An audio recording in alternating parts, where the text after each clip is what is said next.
Begin the current top of Pesachim Daf. Begin on the top of the Amud. We will continue with the halacha, the next Mishnah. Continue on this theme of beer chametz, getting rid of chametz before Pesach. Asher Kosman Bekazach Nechesket Torah Tam Daf. Chaim B'Shem was joining us for today's daf. Something to discuss in today's daf are three opinions when to destroy chametz when Erev Pesach falls on Shabbos, which is this year. So we have different opinions regarding halacha l'maisa in today's year. Then we discussed regarding a person traveling Erev Pesach. He remembers he has chametz in his house. What should he do? Does he have to go back? Could it be about the boy? And then we get into a discussion regarding Sudas Erison when there is an engagement. Again, not our engagement. We don't do Erison. We do it by the actual wedding. In Talmudic times, they used to do what's called Ayum et HaMitvach. There's a phrase, a Yiddish phrase that Ayum et HaMitvach, then, which is actually in what exactly it was. It was actually a year and later when they used to go from Erison to Nesuah. Is that a Sudas Mitzvah?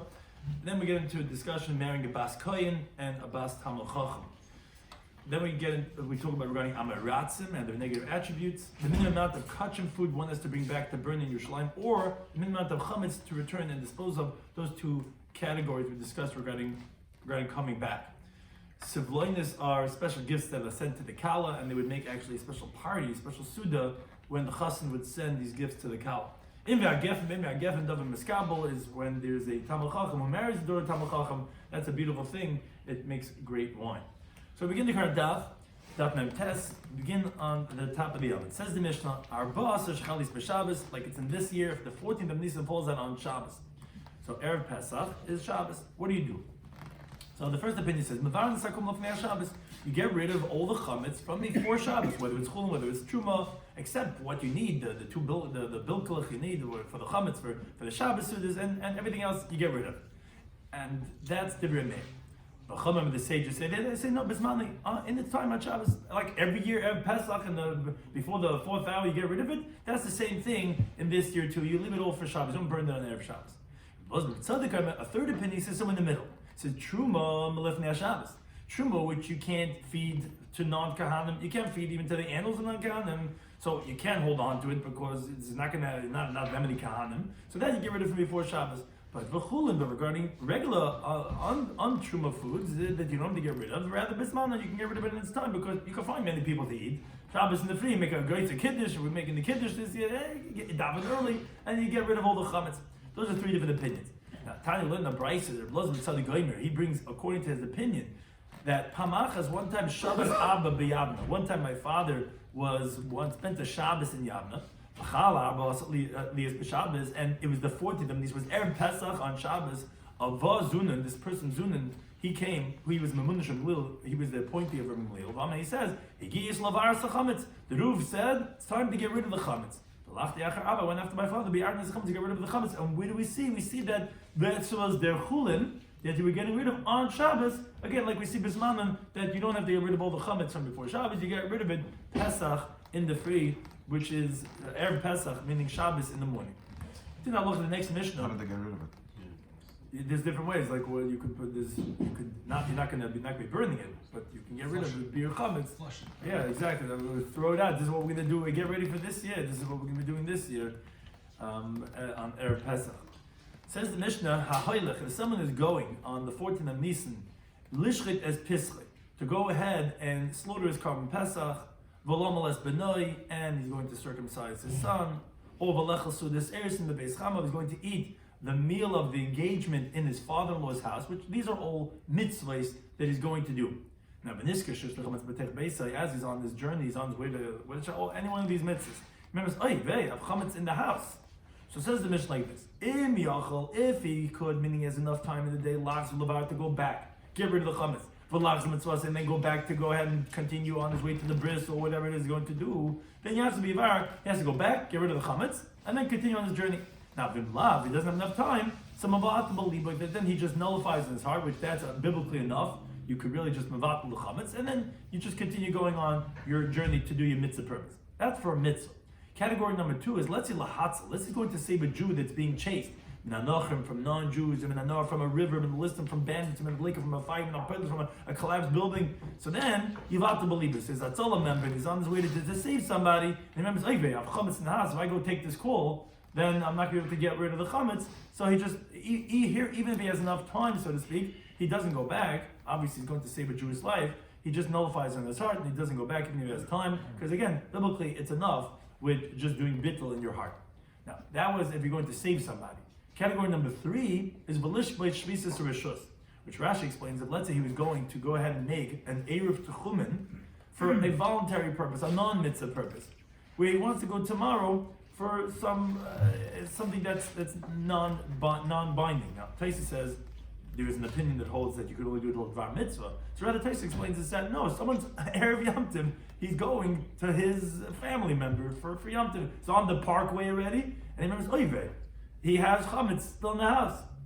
So that says the Mishnah, then Yachzmiyah. Right away, you got to go back. You can't, it doesn't make a difference. You're on your way, you're packed up and whatever, it doesn't make a difference. You got to go back. But let's say, going back to the tchum, the way Rashi explains it, let's say going to make a tchum for a Shvisas Mitzvah, where the next day you want to go on Yom Tov, ad the tchum, because you want to go to the house of mourning, or to a simcha. So that's like when you're going to slaughter your Korban Pesach, then you're allowed to go ahead and just be mavata beliba, because again, you're doing a Dvar Mitzvah. So those are the 3 categories: Dvar Mitzvah, Dvar Sakana, and Dvar Rishus. They have different categorical qualifications. Now, this was all regarding if someone on his way and he remembers he has chametz. Let's say a similar type of a case. Someone goes and he leaves Yerushalayim. I have in my backpack, I have some kachim meat. Now that became puzzle when you leave the walls of Yerushalayim, when you have kachim kalim, that is called psul yaitze. Remember, I have from the carbon that the guy gave me the tum, and I was at his party as soon as I died. I made a carbon taida, and I have some of that meat. So it says the Mishnah like this: if he passed, which Rashi holds Seifim as the name of a village. So he says no, Seifim means from the word of that you could see. It's a certain area, as if you could see Yerushalayim without anything in the way. So that's called Seifim, which is from the word of looking. So if you already passed Seifim, you can't see any more Yerushalayim. So halacha is Seifim Mimkayim. You could burn it in your place wherever you are. You make a little bonfire over there and you burn it. And the Chum did not require you to come back. But Vimlav, let's say you didn't pass so far from Yerushalayim, you're still within the perimeter of Seifim. Then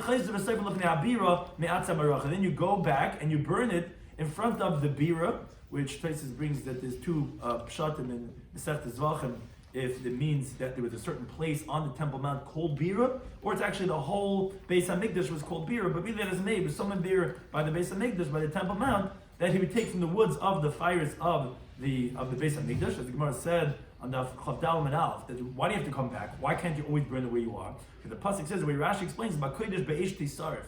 Rashi says you learn it out on the pasuk where wherever it was eaten, that's where it has to be burnt. So therefore, you got to go back and burn it by in Yerushalayim by the Beis HaMikdash. But again, if you went too far, which anyway, Taisa says that no, it's not biblical. It's like it's a rabbinic. So therefore, then when you already went too far, you don't have to come back. Now says the Mishnah, va'ad kama. Now, how much chametz or how much kachim meat is it that hein chayzin that you're going to require the guy to come back? Meaning, even if you're within Seifim, or even if you are on your way somewhere and you have enough time to come back, we said, but let's say the case of the kachim meat or from the chametz, it was okay. Then you got to come back. But how much? How? What's the size, the minimum measurement that you're going to make me come back? So Remeir, he says zev is zev. He says both by the case of chametz that we previously said that he remembers he has chametz in his house, and when he left and he has kachim in his backpack, both of them are bekabeya, the size of an egg. But less than that, by chametz you'll just be mavatam alibah, and by kachim meat you'll burn it where you are. He says no, zev is a big size. Both the chametz case and the kachim meat are both the size of an olive. And they're somewhere in the middle. They say besar kodesh b'gizayis. The kachim meat is the size of an olive. For chametz b'kabeya, and by chametz it's that of an egg. As we'll see in the Gemara, why would that be? Now the Gemara has a contradiction for meaning. There seems to be a difficulty with one of the cases of our Mishnah. The Brisa says, if someone's on his way to eat the suda of engagement, again, that erison is what we do by chasna, when you put the ring on the girl's finger. That's erison, that's kedushin, that's getting engaged. And then right away we do the chasna right after that, whether it be the chuppah, whatever it is, the yichud room, whatever it is, we do the nisuin right after. But in Talmudic times they did the erison at one point, and a whole year later, 12 months, so that the kala could go ahead and prepare herself. As we'll see in the Ksubas here, she prepares herself for a whole Yom in the mitzvah, and then, because they would get married on Wednesday nights, so that's where it comes the Yom in the mitzvah from. So that's where the guy's getting engaged, and he's eating a meal in his father-in-law's household, Or let's say, so let's say he's on the way to go ahead, just make an Erev Tchumen that's for a voluntary purpose. Halacha is, Yachz Miyad. The Bride says you got to come right away back home. If you have chametz in your house, it doesn't make a difference, even though you're not going to be able to make that meal. So that contradicts our Mishnah. If you recall, in our Mishnah we said from the category of things that are considered a mitzvah, or you're going to slaughter Korban Pesach, circumcise your son, or to eat a Sudas Eres in the Beis Chamav. That sounds like a Dvar Mitzvah, and the Bryce makes it sound like here that it's a Dvar Rishus. So Rabbi Yochanan says, Leikash, it's not a difficulty. Why? This Bryce that says that it's a Rishus, the Suda of engagement by your father-in-law, is Rabbi Yehuda. Our Mishnah that holds Dvar Mitzvah is Rabbi Yisrael, like the Gemara brings it down, like Lina Bryce. Sudas Eres, this meal that they make when they get engaged, what is that? What status does it have in halacha? Rishus, the Rabbi Yehuda says, it's voluntary. It's not considered a mitzvah, and therefore he's the Tana of the Bryce. Rabbi Yisrael says, no mitzvah, it's a mitzvah. This is part of Nisuin, it's a mitzvah, and therefore, what's a mitzvah perivivia, it's a mitzvah, and therefore you don't have to go back if you don't have enough time, you could just vata believa. But says the Gemara, that's one answer. But the Hashlam, Rabbi Chizah said, the whole machlekes that we just brought in this brayso was only by the second meal. Like Rashi explains, the norm of the chasanim, of the groom's war, that after they have a Sudas Erison, after they already had a whole party for the engagement, they go and they send gifts to their fiance. And then again, they have a meal after they send the gifts. That's when the machlekes was, is that second meal or rishus or mitzvah? But the first meal, the Rav Mitzvah, everyone agrees that's a mitzvah because that's the whole halachic process about getting married to become the first mitzvah, the third mitzvah, per Yehuda. For the time, you couldn't give a different answer. You could say, Rabbi Yehuda, both the Bryce and the mitzvah are both Rabbi Yehuda. What do you mean Rabbi Yehuda says in the Bryce that's rishus? No, but like not difficulty. Our Mishnah that said it's a mitzvah, Besuda Rishayna was the first meal. And the Bryce where he says was Besuda Shni was by the second meal, that, according to Rabbi Yehuda, is going to be rishus. And therefore, it's not a contradiction. Those are two different approaches you could give to answer the contradiction of the Bryce on the Mishnah. Now, Tanya, like we learned, the Bryce says, Rabbi Yehuda says, this was Rabbi Yehuda. He says, he says, I didn't hear that it should be a mitzvah, Sudas Eris. Only the first meal, which is when they get engaged. But not the second meal, which is when the chassan sends gifts, beautiful things, vessels to the kala, all those things. That's not a Sudas mitzvah when they eat a meal after the gift. Which Rabbi Yisrael said to him, which again, this is that same machlek as we just mentioned here, they're just elaborating. He says, Ani Shabbat, he says, I heard the Sudas Eris and Visav blindness, both those are considered Sudas mitzvah when they get engaged, and then when he sends the gifts, the ring, the bracelet, the whatever, the list goes on and on and on, for those of you who know that. So that is not going to be, that's machlek, so that's Sudas mitzvah. Now, technically in the Brayso, once we got into this discussion regarding what's considered Sudas mitzvah, so we have now this whole agadic discussion here, which leads one into the other in different types of discussions. Shimon says, "Kol sudash inishal mitzvah, any suda that's not of a mitzvah purpose, ain't tamuchachim mishal lahanisman, a Talmudic scholar is not allowed to go ahead and engage in such a meal." Says Kagun Mai, what's considered not a sudas mitzvah? So Rabbi Yochanan says Kagun bas kohen. For example, the daughter of a kohen who needs to get married to Kahanim, because else it's a disgrace to our family to marry just a Yisrael. If she gets married to Yisrael, that's not a sudas mitzvah that a Talmud Chacham should go and be partaking of. Now, and also about Talmud Chacham Ma'aretz, or let's say the daughter of a Talmud Chacham gets married to ignoramus. Again, it's a disgrace. It's a pagam of the mishpacha. Talmud Chacham should not be in such a suda. The Amr Rabbi Yochanan, because like Rabbi Yochanan said, again, this was Rabbi Yochanan who said the teaching, and like Rabbi Yochanan said, Bas Kohen Yisrael, when the daughter of a Kohen gets married to Yisrael, Ein Zavugan Eli Yafa. So there, Shidduch does not come out well. It's actually funny because this was on my wedding invitation, was the pasuk Ish Levi, what does it say? I'm forgetting what the pasuk is. This week's parsha. I'm a Levi. My daughter's a Bas Kohen, Bas Levi. So this is you have to be careful with these things over here, you know. But they take a Bas Kohen. So Rabbi Yochanan says Bas Kohen Yisrael. It doesn't say to a Levi.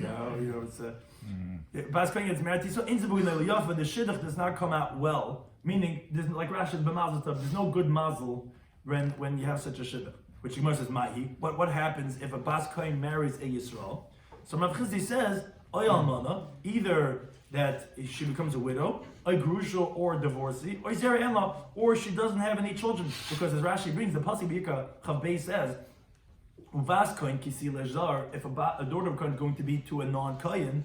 And what does it say right after that? Uvas Kohen kisi almana or grusha b'zera enla. So you see that that's the punishment if the Bas Kohen marries a Yisrael, that again she gets widowed, divorced, or she doesn't have any children. Masnita Tana, the Brayso we learned, Kaivra, that either he buries her or she buries him, meaning before the time, or she makes him poor. Says, is that really so? Is it bad when a non-Kohen marries a Bas Kohen? But the Amr himself said, if someone wants to become wealthy, he should attach himself to the children, to the descendants of Aaron. Because all the more so that the Torah learning and the fact that he has now Kuhuna will make him wealthy. So you see that a Yisrael should marry Bas Kohen. So it's not difficult. It depends who. For a Talmud Chacham, it's praiseworthy for him to marry Bas Kohen, and that's why Kuhuna and the Torah will make him wealthy. But an ignoramus who is not a Kohen, it's disgraceful for Aaron a Kohen, and then he gets punished. Now the Gemara brings the story that Rabbi Shua, Nasan Kahan, Rabbi Shua married a Kahanas, a Bas Kohen. Chalash, he became weak. So Amay says, it's not preferable for Aaron a Kohen, the Ibn Bazar, that I should attach myself to his descendants. That should have a son-in-law like me. In other words, he was getting punished for marrying Bas Kohen. Says the Gemara, but on the other hand, Rabbi Idbar Avin, Nasan Kahan, he married Bas Kohen.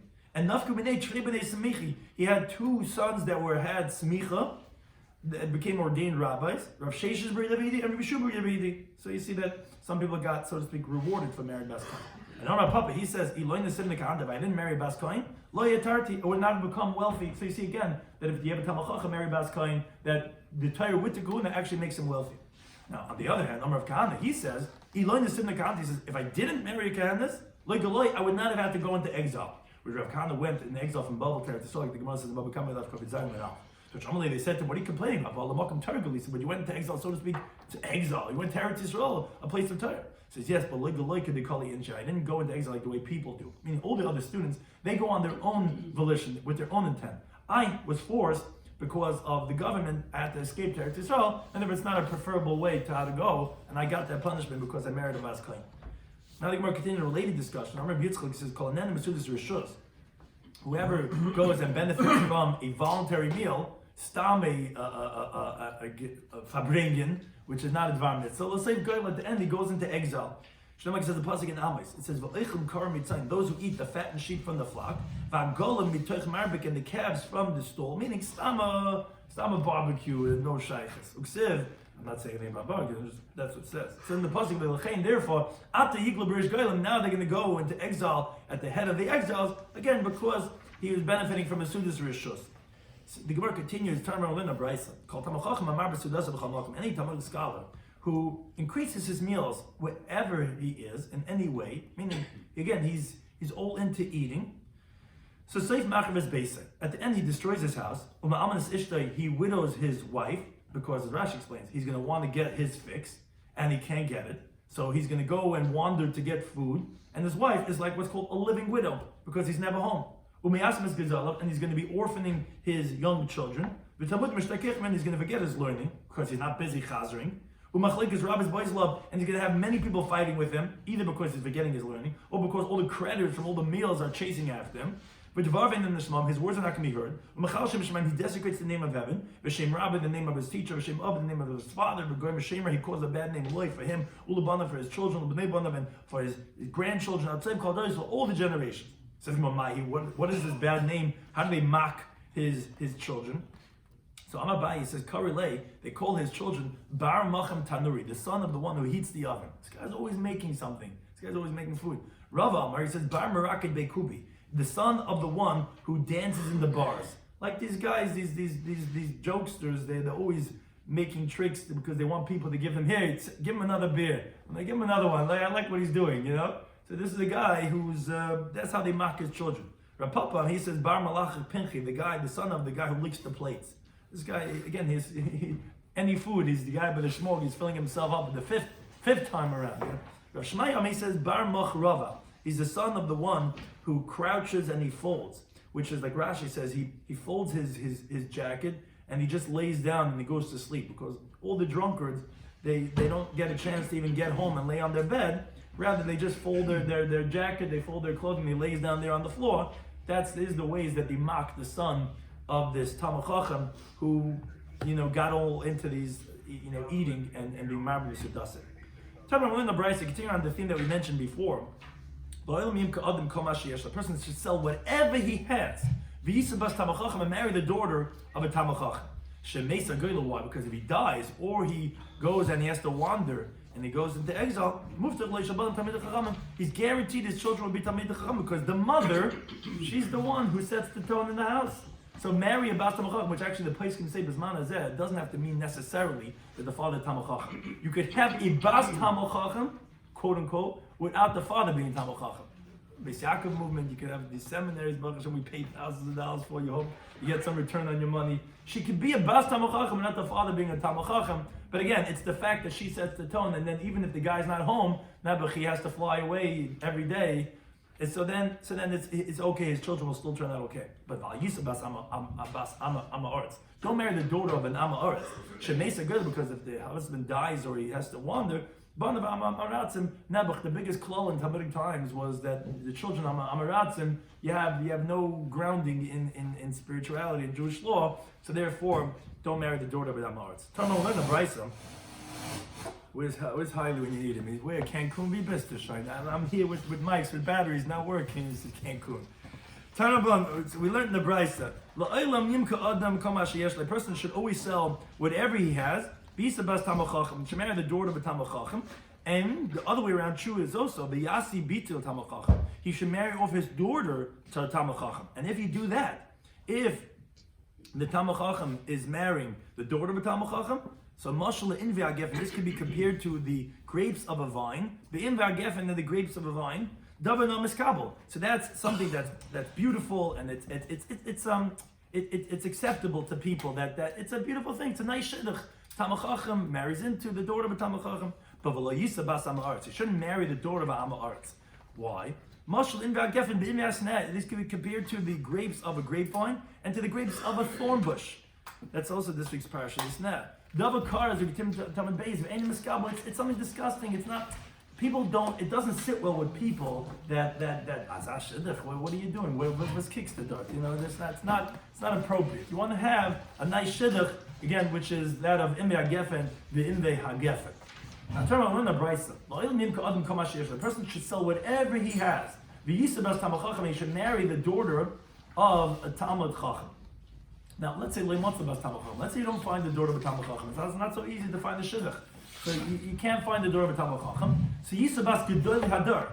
You should marry then the daughter of the Gedolei Hadar. You see how the Talmid Chacham, how we view him bigger than the Gedolei Hadar. Again, what is Gedolei Hadar? Rashi said the great ones of the generation means Anshe Meister, people to do actions. Tzadikim, Talmid Chacham Kind Esh.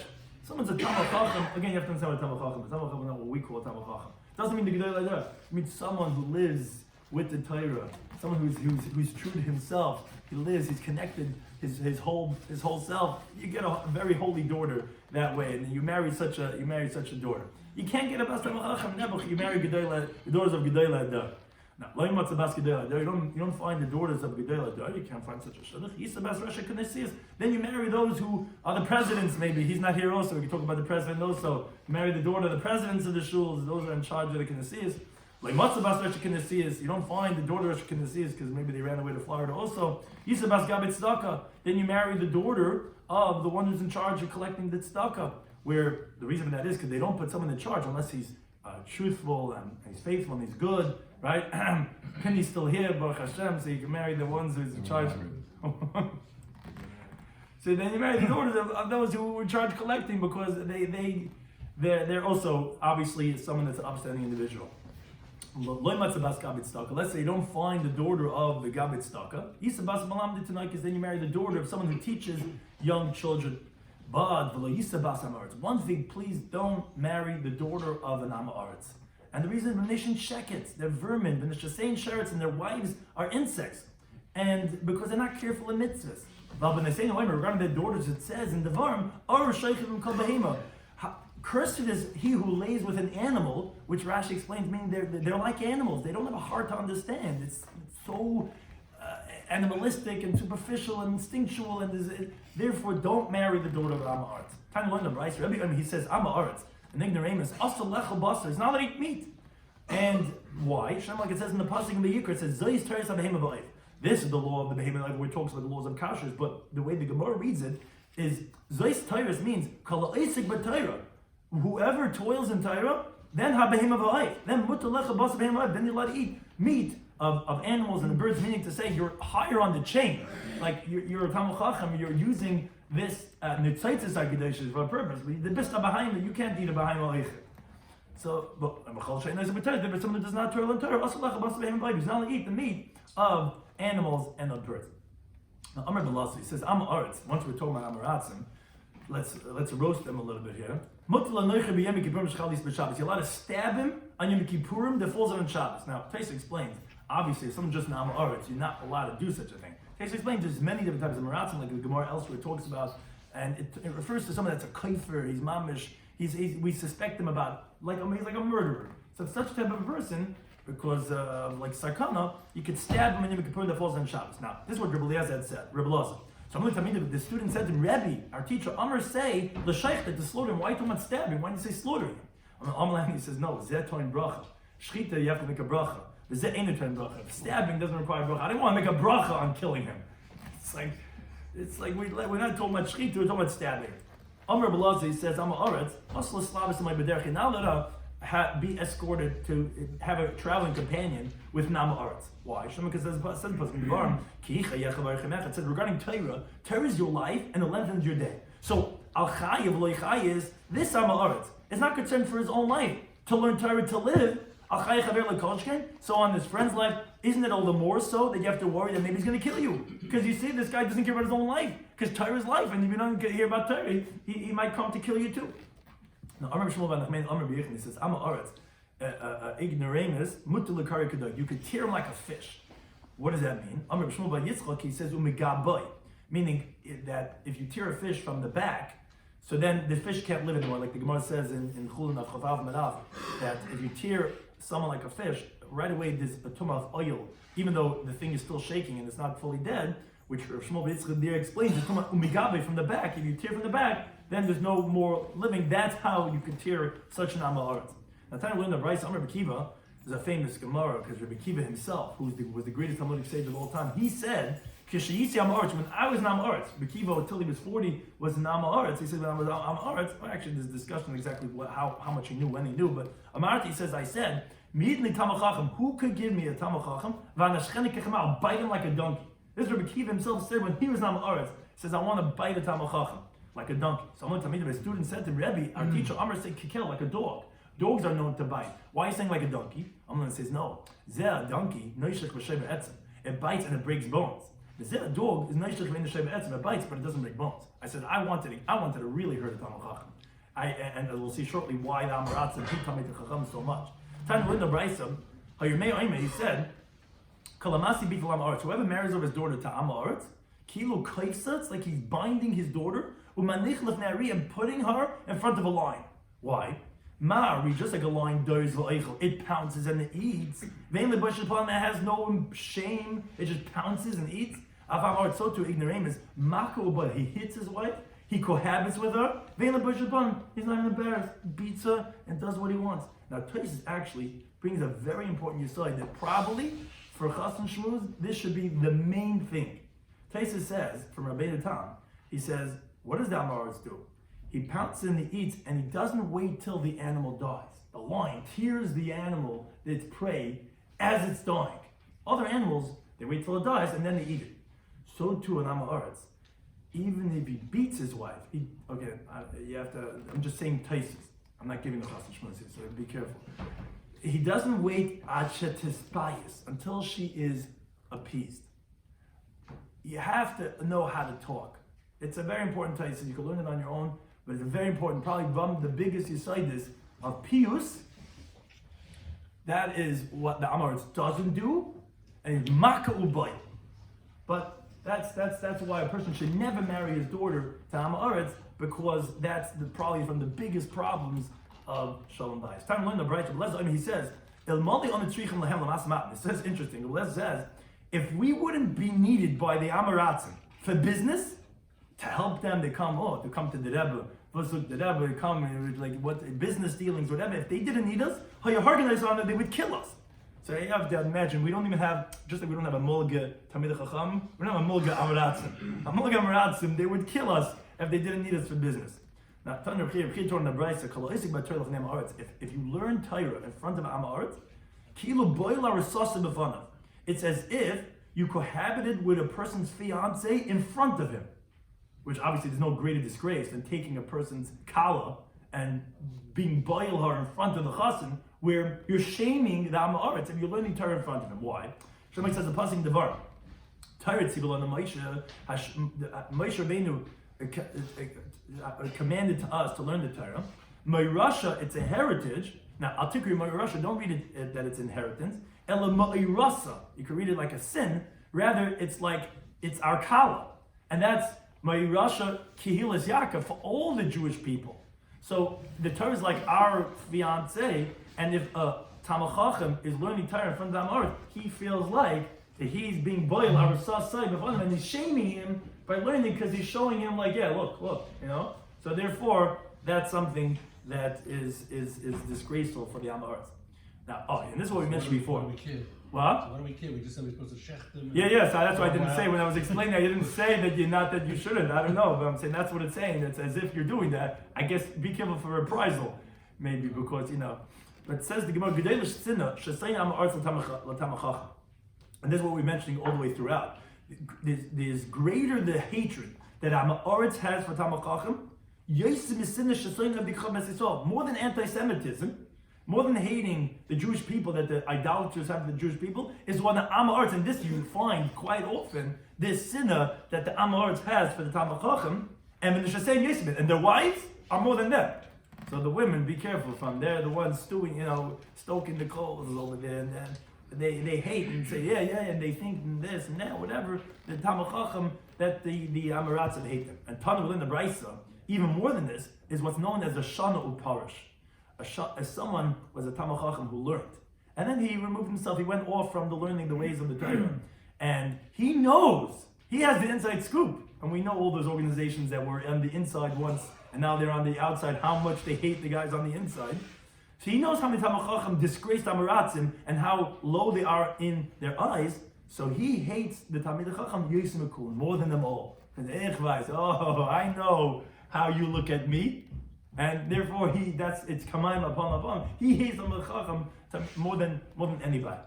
Now, there are 6 things that were said regarding Am Haaretz. We don't give them over for testimony, meaning we don't prepare them. If let's say we needed to have witnesses or something, we don't designate Am Haaretz to be the witnesses. And even if they happen to be witnesses, we don't receive testimony from them. Which Taisa says today the custom is, as the Gemara says in Chagiga, because we didn't accept testimony from them, they would just go ahead and make their own religion.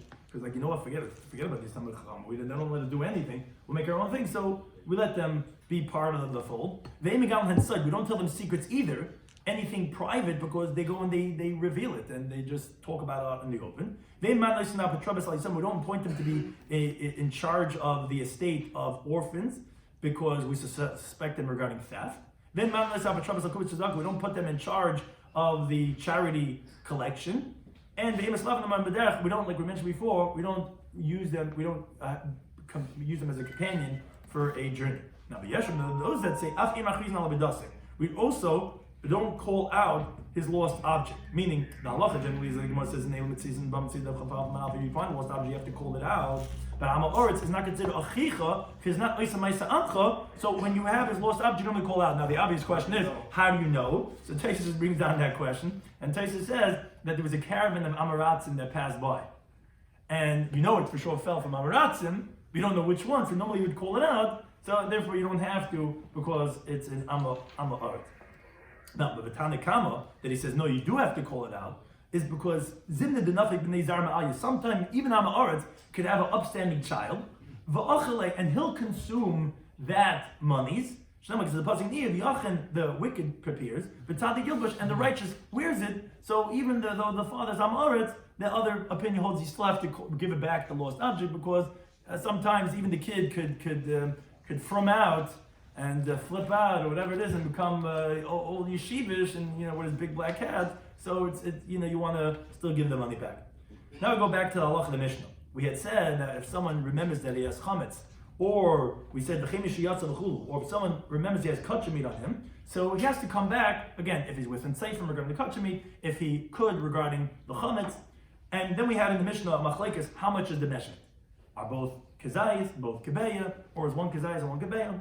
So says Gemara, remembers that to say, as we're going to explain the opinion, then ask a contradiction. The Meir Sab, as we said in the Mishnah, Meir holds kebeyu the chash. He said by both the chametz and the buster kachin, it's only if it's the size of a kebeya that you have to come back for. Which obviously I mean to say that's only the amount that's significant. He says no, because that's not mechashav. He said both the chametz and the basa kachim, even for the size of an olive, you have to come back. So he considers kazayis a significance because this is all rabbinic anyway, and we're saying that that's the shiur that he gave significance. Sounds like that's what he considered as a chashav item. But Verminder, there seems to be contradiction from Mishnah Maset's brachas. The Mishnah there is in Perek Shleishish Achlu Ka'achas, when you have three people eating together, where the Mishnah tells us that you have to do what's called zimun, and you're not allowed to separate away from not making brachas hamazon together. So on that, the Mishnah says, Ad kamahim azamin, how much do the people that participate in the meal have to have eaten to say that they ate a significant amount to have this halacha of zimun, of doing Rabbi Shloimy invention? So the first opinion may holds ad kezayis, if it's at least the size of an olive. Rabbi Shloimy says ad kebei, the size of an egg. So that seems to be exact opposite. Here in our Mishnah, Rabbi is saying kebei and Rabbi says kezayis. There by Berchas Hamazon, the opposite. Rabbi says kezayis, Rabbi says kebei. So it sounds like which one do you hold as chashuv? So Rabbi Yechanan, he says you're right. He says you have to switch around the opinions. You have to. It's mixed up. One's really supposed to be Rabbi, another one's supposed to be Rabbi Yehuda. Abayami says no. You have to switch it around because they're different contexts. Hasam b'kroi pligi. Their Masechtas Brachas is machlekes how to translate a pasuk. Hacham b'svar pligi. Here it's machlekes regarding logic, as the Gemara explains. Hasam over there when it talks about how much you have to eat to have the halacha of zimun is b'kroi pligi. Is machlekes in the pasuk. Yomei, so he holds when it says in the pasuk v'yachalta. From this pasuk is you learn that in Masechtas Brachas and Chesed Beis the halacha of birchas hamazon of benching. Says the b'chalta that you're going to eat zochilas first to eating. V'savata and you're going to be satiated zushti there first to drinking. Because when you drink and you eat, then you become satisfied. Then, but v'achila, so how much is generally an achila in the Torah? We know in all Isur in the Torah, achila is usually b'kezayis. So when it says v'chalta, you can eat and then you can make berachas hamazon, we see that the shiur is bad of b'kezayis. V'yehuda Sabi holds no, v'chalta v'savata is one context. Achila sheyesh b'saviyah, we're talking about an eating that has satiation. V'ezeh, how much eating is that? It's not a regular eating, it's a little bit more. Zukabeh, that's the size of an egg. So again, their machlekes over there is regarding how to tighten up the pasuk. Here in our Mishnah is regarding the machlekes regarding logic. The Meir holds that regarding burning, it's chazarasai coming back, which again, like we said, this halacha coming back is only rabbinic. So what did the Rabbanan be soymech their shiur on? They usually find biblical pretext to plug it into.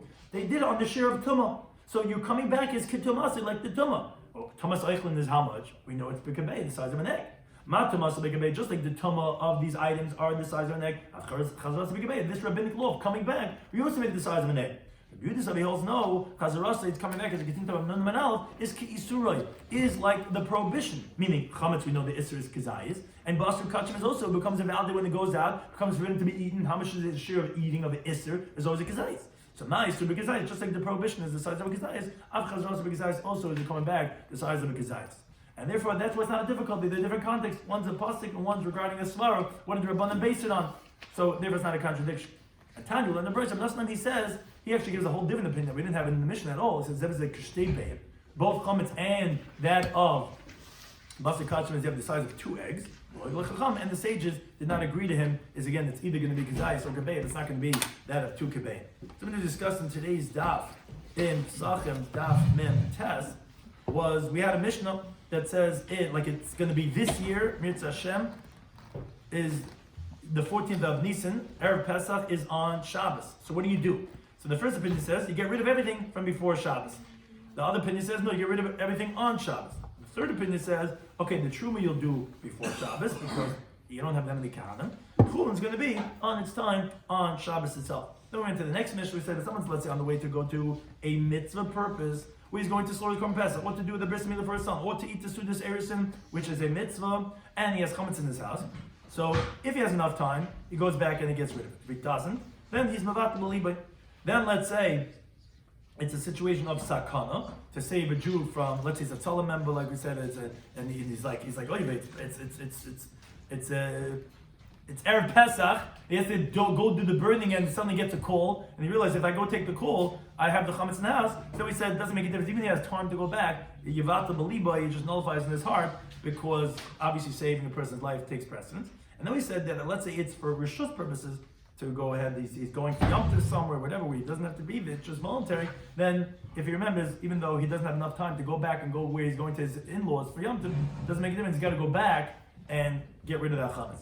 Then we said, same halacha applies also, let's say someone leaves Yerushalayim and he has basar kachim meat.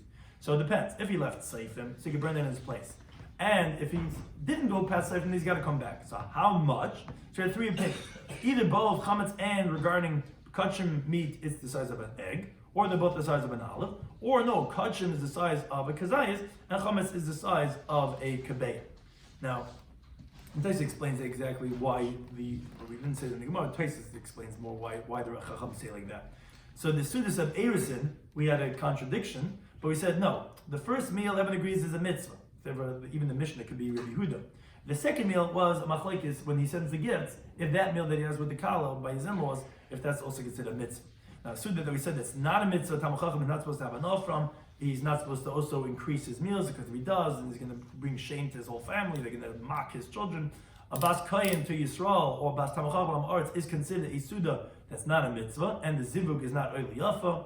The bas kayin that if he's it depends if he's a tamachacham or am arts. If tamachacham, then it is appropriate. If he's am arts, then not. Then he's going to either he'll die, she'll die, or won't have children. A person should sell whatever he has and marry the daughter of a tamachacham. It's im v'agefen. The daughter of Amaretz is like a behema. Amaretz is not allowed to eat meat. Amaretz is, you're allowed to stab him on Yom Kippur, and that falls out to be on Shabbos. You're not allowed to go ahead and just, you and him walk alone on the road, because he's not going to turn for his own life. He doesn't learn Torah. He says, he doesn't care about your life. He'll kill you too. Amaretz to his wife is like a lion that pounces on its prey. The Amaretz would kill us if they didn't need us for business. Whoever learned Torah from them, Amaretz like Kilu Boil Arasasai, Befanav. If someone is Shana Parish, someone learned Torah and then he left, he's worse than all. He hates them more than everybody else. And there's 6 things that we said regarding in Amma Aretz. Now we give them testimony and so on and so forth. We went to the next, then we quoted from the Mishnah. The Meir says the shiur of how much you have to go back for is a kabeya. Rita says it's kazayis. So the problem was by Zimun, by Berchas Hamazon, they said the opposite shiur. So either you have to say that you're right, you have to switch around who said what, or no, over there was by a pasuk. It says in the pasuk, so the machlekes was is sabata to my drinking, or was it qualifying the achila? So it's either going to be kazayis or kabeya. That's the machlekes. But over here, it's regarding logic. Do we compare it to the tuma, which is the size of a kabeya, or like it's sister, which is that of a kazayim, and therefore it has nothing to do. It's not a contradiction. It's a different context. And thus, he said actually both of them, chametz and kachim, are the size of 2 bases. Thinking to any type of those things.